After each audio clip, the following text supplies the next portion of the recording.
Dahod local crime બ્રાન્ચની ટીમે મધ્યપ્રદેશ સહિત દેશભરના અલગ અલગ 6 રાજ્યોમાં ધાડ લૂંટ જેવા ગંભીર ગુનાઓ આચરતી મધ્યપ્રદેશના ગુનાની આંતરરાજ્ય પારગી ગેંગના 7 સભ્યોને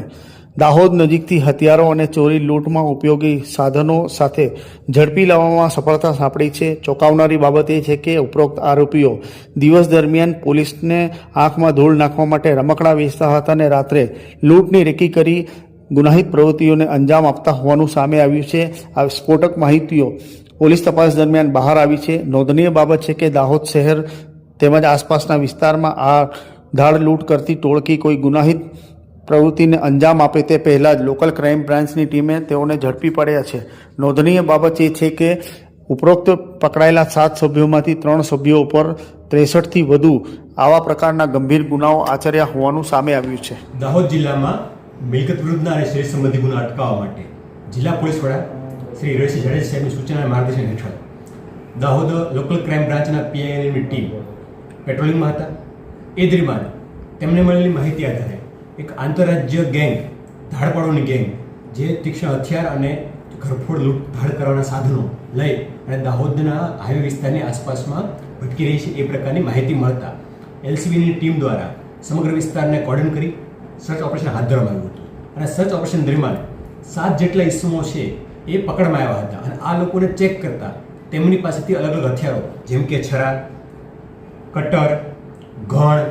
સીણા, ઘરફોડ કરવાના અન્ય સાધનો, ગિલોલ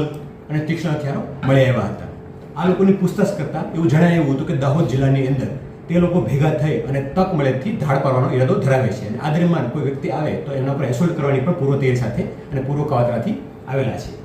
આ લોકોની પ્રાથમિક તપાસમાં એવું જણાવ્યું છે કે આ જે 7 ઇસમો છે એ 7 ઇસમો ખૂબ જ મોટો ગુનો ઇતિહાસ ધરાવે છે। એ સાથે ઇસમોના જો ઓફેન્સની ગણતરી કરીએ તો ટોટલ 71 ગુના થાય છે કે જે અલગ અલગ રાજ્ય ગુજરાત, મધ્યપ્રદેશ, રાજસ્થાન, ઉત્તર પ્રદેશ અને પંજાબ રાજ્યમાં ગુનાઓ આચરેલા છે અને આ ઇસમો છે એ પૈકી 4 ઇસમો છે અલગ અલગ 4 રાજ્યોમાં વોન્ટેડ તરીકે આજે પણ પ્રસ્થાપિત છે અથવા ભાગેડુ તરીકે જાહેર થયેલા છે, જેમણે પકડી પાડવામાં દાહોદ એલસીબીને સફળતા મળી છે। આ તમામ લોકો છે એ મધ્યપ્રદેશના ગુના જિલ્લાના બણભોઈ તાલુકાના બિલાખેડી ગામના છે અને એક ઇસમ છે એ એમનો જમાઈ લાગે છે જે પંજાબનો હોશિયારપુરનો રહેવાસી છે। આમ બંને રાજ્યના ભેગા મળીને આરોપી આ કૃત્ય માટે આવેલા હોવાનું જણાઈ આવે છે। આ ઇસમો દ્વારા પ્રાથમિક તપાસમાં એવું પણ જાણવા મળ્યું છે કે અલગ અલગ જગ્યાએ રેકી પણ કરી હતી અને રેકી દરમિયાન ખૂબ જ મોટી માત્રામાં ધાડ કે લૂંટ કરવાનો ઈરાદો તેઓ ધરાવતા હતા અને આ ગુનાહિત ટોળકી કે જે ધાડ કરવા ઈરાદે આવી હતી તેમને પકડીને ખૂબ મોટો બનાવ અટકાવવામાં તથા વિવિધ રાજ્યોમાં વોન્ટેડ આરોપીને પકડી પાડવામાં દાહોદ એલસીબીને ખૂબ જ મોટી સફળતા મળી છે અને ક્રાઇમ અટકાવવામાં એક સફળતા મળી છે। સર, આમની એમો શું છે? આ લોકોની એમો એ પ્રકારની છે કે એ અલગ અલગ જગ્યાએ રેકી કરતા હતા, અલગ અલગ વેશમાં જઈને, અલગ અલગ વેપારના માધ્યમથી જઈને અને જ્યાં તેઓને લાગે કે મોટો માલ મથ્થો મળે એમ છે તો એ જગ્યાએ રાત્રિના સમયે અથવા દિવસના સમયે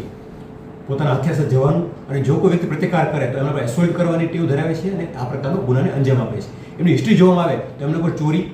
ઘરફોડ, લૂંટ, મર્ડર